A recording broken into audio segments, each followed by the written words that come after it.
Friends, welcome to our channel. Brahmamudi serial next ఎపిసోడ్లో ఏం జరగబోతోందో ఈ వీడియోలో చూసి తెలుసుకుందాం. అపర్ణని అమ్మ అని పిలిచిన రాజ్ అసలేం జరిగింది అని తెలుసుకోవడానికి ఈ వీడియోని స్కిప్ చేయకుండా ఎండ్ వరకు చూసేయండి.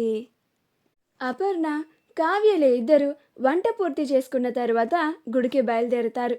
అలా కారులో అపర్ణ, కావ్యలు ఇద్దరు వెళ్తూ ఉంటారు. గుడికి చేరుకున్న తర్వాత అపర్ణ, అమ్మా కావ్య, నిజంగానే రాజు వస్తాడా? నిజంగానే నేను వాడిని ఇవాళ చూస్తానా అని అంటుంది. అప్పుడు కావ్య, నేను మీకు చెప్పాను కదా అత్తయ్య, ఆయన్ని ఖచ్చితంగా మీకు చూపిస్తాను అని అంటుంది. అప్పుడు అపర్ణ, వాడు ఎప్పుడెప్పుడు వస్తాడా, వాడిని ఎప్పుడెప్పుడు చూస్తానా అని చాలా ఎదురు చూస్తున్నానమ్మా కావ్య అని అంటుంది. అప్పుడు కావ్య, కంగారు పడకండి అత్తయ్య, ఆయన తొందరగానే వచ్చేస్తారు. నేను ఇందాకే మాట్లాడాను కూడా, దారిలో ఉన్నారంట అని అంటుంది. అప్పుడు అపర్ణ, అవునా, ఒకసారి మళ్ళీ కాల్ చేయమ్మా, వాడి వాయిస్ అన్నా వినాలనుంది అని అంటుంది. అప్పుడు కావ్య, అలాగే అత్తయ్య, కానీ మీరు మాత్రం ఏమీ మాట్లాడకూడదు, సరేనా అని అంటుంది. అప్పుడు అపర్ణ, అలాగేనమ్మా కావ్య, ఏమీ మాట్లాడను, నా కొడుకు వాయిస్ వింటూ అలానే సంతోషపడుతూ మౌనంగా ఉంటాను అని అంటుంది. అప్పుడు కావ్య, అలాగే అత్తయ్య, ఇప్పుడే చేస్తున్నానుండండి అని రామ్కి కాల్ చేస్తుంది. అప్పుడు రామ్ కాల్ లిఫ్ట్ చేసి, హలో కళావతి గారు, నేను దారిలో ఉన్నానండి, వచ్చేస్తున్నాను, ఒక 5 minutes అని అంటాడు. ఆ మాట వినగానే అపర్ణ చాలా సంతోషపడిపోతూ ఉంటుంది. తన కన్న కొడుకు గొంతుని విని చాలా రోజులయ్యింది అని, నిజంగానే తన కొడుకు బ్రతికే ఉన్నాడని, ఇప్పుడు తన కొడుకుని తాను చూడబోతోంది అని చాలా సంతోషంగా ఉంటుంది. ఆ తర్వాత కావ్య, విన్నారు కదా అత్తయ్య ఆయన గొంతు అని అంటుంది. అప్పుడు అపర్ణ, అవునమ్మా కావ్య, ఇది నా కొడుకు రాజ్ గొంతే అని చాలా సంతోషంగా చెప్తుంది. వాడిని నా కళ్ళతో ఎప్పుడెప్పుడు చూస్తానా అని 1000 కళ్ళతో ఎదురు చూస్తున్నానమ్మా కావ్య అని అంటుంది. అప్పుడు కావ్య, వచ్చేస్తున్నారు కదా అత్తయ్య, ఒక్క 2 minutes ఆగండి అని అంటుంది. అప్పుడే గుడి ముందు ఒక కారు వచ్చి ఆగుతుంది. అప్పుడు కావ్య, అత్తయ్య, అదిగోండి ఆయన వచ్చేశారు అని అంటుంది. అప్పుడు అపర్ణ, ఏరి ఎక్కడా అని చాలా సంతోషంగా రాజ్ కోసం చూస్తూ ఉంటుంది. అప్పుడే రాజ్ కారులో నుంచి దిగుతాడు. కావ్య పంపించిన కుర్తాని రాజ్ వేసుకొని వచ్చాడు అని చాలా సంతోషపడుతూ ఉంటుంది. అపర్ణ తన కన్నబిడ్డని చూసి, అవును, నా కొడుకు రాజే, నా కొడుక్కి ఏమీ కాలేదు, నా కొడుకు బ్రతికే ఉన్నాడు అని ఆ తల్లి మనసు చాలా సంతోషంగా ఫీల్ అవుతూ ఉంటుంది. రాజ్ కార్ దిగి అలా గుడిలోకి వస్తూ ఉంటాడు. అప్పుడు అపర్ణ, అమ్మ కావ్య, నేను వాడికి ఎదురుగా వెళ్ళి దగ్గర నుంచి చూస్తానమ్మా అని అంటుంది. అప్పుడు కావ్య, అలాగే అత్తయ్య, వెళ్ళండి అని అంటుంది. కావ్య ఒక పక్క నుంచి దాక్కొని రాజేమన్నా అపర్ణని గుర్తుపడతాడేమో అని చూస్తూ ఉంటుంది. అలా రాజ్ గుడి లోపలికి వస్తూ ఉంటే అపర్ణ రాజ్కి ఎదురెళ్తూ ఉంటుంది. అలా అపర్ణ రాజ్ని చాలా దగ్గర నుండి చూసి చాలా సంతోషపడిపోతూ ఉంటుంది.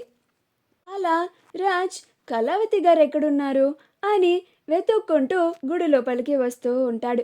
అపర్ణ తన కన్నబిడ్డని చూసుకుంటూ చాలా సంతోషంగా ఒక సైడ్ నుంచి ఎదురు వెళ్తూ ఉంటుంది.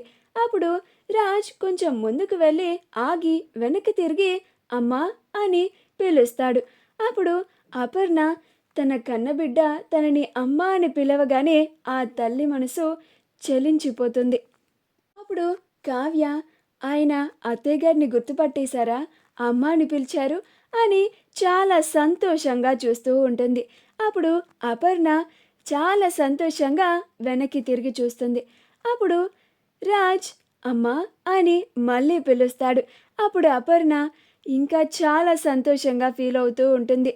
ఈ పిలుపుని నేను వినడానికి ఇన్ని రోజులు పట్టిందా అని కన్నీళ్ళు రాబోతూ ఉంటాయి. కానీ తన కన్నీళ్ళని కంట్రోల్ చేసుకుంటూ ఉంటుంది. అప్పుడు రాజ్, అమ్మ, ఇక్కడ మీరు కళావతి అని ఎవరైనా ఒక అమ్మాయిని చూసారా అని అంటాడు. ఆ మాటకి అపర్ణ, అంటే రాజ్ నన్ను గుర్తుపట్టలేదా? కళావతి అంటున్నాడేంటి? అంటే కావ్య వీడికి ముందే తెలుసు కాబట్టి బహుశా కావ్య పేరు కళావతి అని చెప్పి ఉండొచ్చు.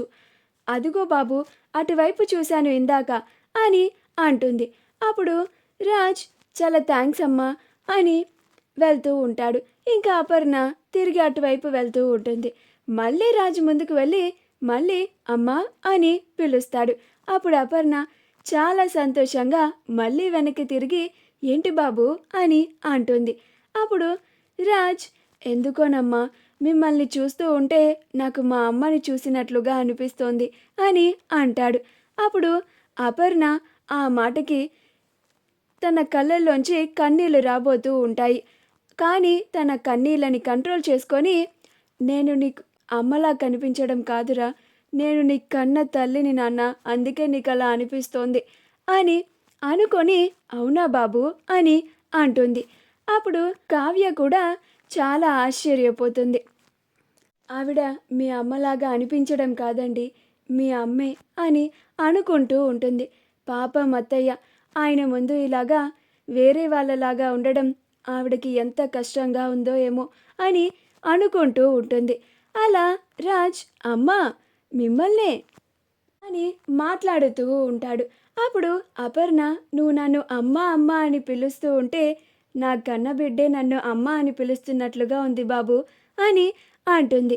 అప్పుడు రాజ్, మీకు కూడా అలా అనిపించిందా? నాకు కూడా మీరు నా సొంత అమ్మలానే అనిపిస్తున్నారమ్మా అని అంటాడు. దురదృష్టవశాత్తు నాకు ఆ దేవుడు మా అమ్మని నా చిన్నప్పుడే దూరం చేశాడు అని అంటాడు. అప్పుడు అపర్ణ, లేదు నాన్న, నేనే నీ కన్న తల్లిని, నీ ఎదుటిగానే ఉన్నాను, మీ అమ్మ చనిపోలేదు నాన్న అని అనుకుంటూ తన బాధని దిగమింగుకొని, అవునా బాబు, బాధపడుకు, నువ్వు నన్ను అమ్మ అని పిలిచావు కదా, ఇక నేను నీకు అమ్మని, నువ్వు నన్ను అమ్మ అనుకోవచ్చు అని అంటుంది. అప్పుడు రాజ్ చాలా థ్యాంక్స్ అమ్మా అని అపర్ణ దగ్గరికి వచ్చి హత్తుకుంటాడు. అప్పుడు అపర్ణ చాలా సంతోషంగా ఫీల్ అవుతూ ఉంటుంది. నాన్న రాజ్ అని తన మనసులో అనుకుంటూ ఉంటుంది. చాలా అంటే చాలా సంతోషంగా ఫీల్ అవుతూ ఉంటుంది. అప్పుడు కావ్య కూడా చాలా సంతోషపడుతూ ఉంటుంది. అప్పుడు రాజ్, సారీ అమ్మా, ఇలా హత్తుకున్నానని ఏమనుకోకండి, మీరు అమ్మ అన్నారు అని నాకు చాలా ఏళ్ల తర్వాత అమ్మ ప్రేమని రుచి చూసినట్లుగా అనిపించి ఇలా చేశాను అని అంటాడు. అప్పుడు అపర్ణ, అయ్యో పర్లేదు బాబు అని అంటుంది. మా వీడియో కనుక మీకు నచ్చినట్లయితే లైక్ చేయండి, షేర్ చేయండి, మా ఛానల్ని సబ్స్క్రైబ్ చేసుకోండి, పక్కనే ఉన్న బెల్ ఐకాన్ని క్లిక్ చేయడం మాత్రం మర్చిపోకండి.